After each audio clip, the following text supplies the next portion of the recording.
So I'll get straight to the point. Today I'm going to be talking about the APKWS by mainly BAE Systems, which stands for Advanced Precision Kill Weapon System.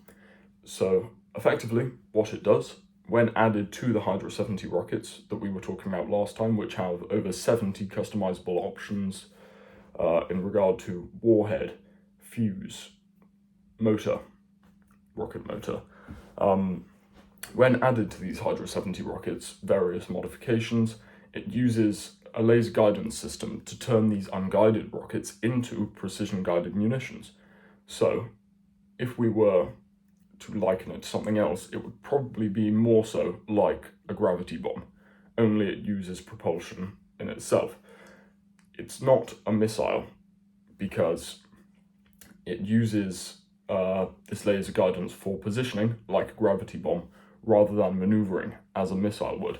So it's still only that sort of 1 second window of propulsion as it's launched. There isn't any secondary propulsion system installed with the APKWS customization. So it's been, I think, mainly with the US Army from 2012 to present, and it's manufactured by BAE Systems. But basically, to go over the sort of history of it, it came into existence via a contract. So there was a sort of competition between BAE Systems, Northrop Grumman, and General Dynamics, who were working together in order to develop APKWS, and they beat Lockheed Martin and Raytheon Systems, which were developing alternative systems that, could beat APKWS. They did not. So to go over the general specifications, and just bear in mind that for these specifications, if I'm talking about length or something, it is for the entire unit once the APKWS system is installed. It's not just the additional parts.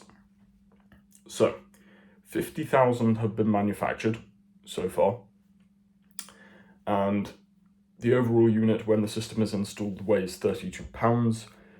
The length of the system, the weapon system, when installed is 73.8 inches and 2.75 inches in diameter because, it is a 2.75 inch rocket.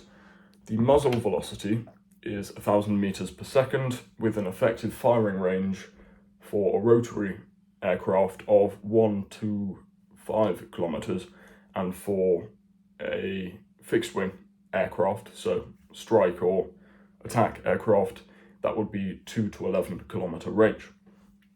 And it uses the Mod 4 rocket motor. So that's the one we were talking about last time, that uses, I think, potassium sulfate solder rod in order to prevent this bright orange flash, so it is less visible. So why is it useful to have this additional system when everything else is already so customizable? Well, because it bridges the gap effectively. So if you're looking at other laser-guided weapons, that being bombs and missiles, most often, it costs 1/3 of the amount of the average laser-guided weapon. It only costs £18,600, and it's also 1/3 of the weight for the same amount of firepower, effectively, meaning one can carry more precision weapons into combat that can be used more effectively and are cheaper. So that's pretty good.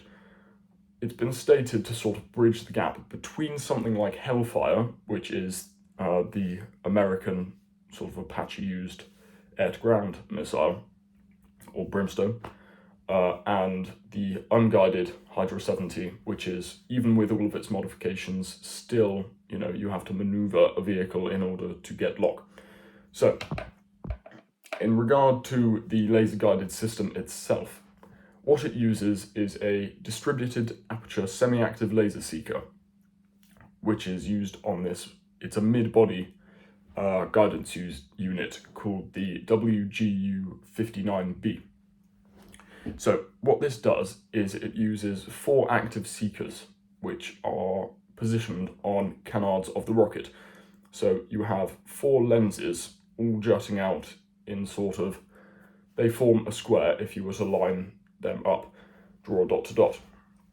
And they use this sort of 4-canard system with 4 lenses in order to work in unison. So it's not as if you have 4 different active seekers. They create a field of vision for the APKWS Hydra 70 unit, which covers the entire field of regard and sort of acts collectively as this single laser seeker. So this is beneficial, using this canard laser system rather than a nose laser system, because effectively it improves aerodynamics and penetrative power. So you can still have the classic Hydra 70 tip, and that obviously improves pretty much any function you want to have. So that's pretty big. And I think that's probably about it for APKWS. I think probably just the point to emphasize is that modifications like these are quite important, because you can effectively, as I've said, bridge the gap between precision-guided munitions and unguided munitions, which are far cheaper and far lighter.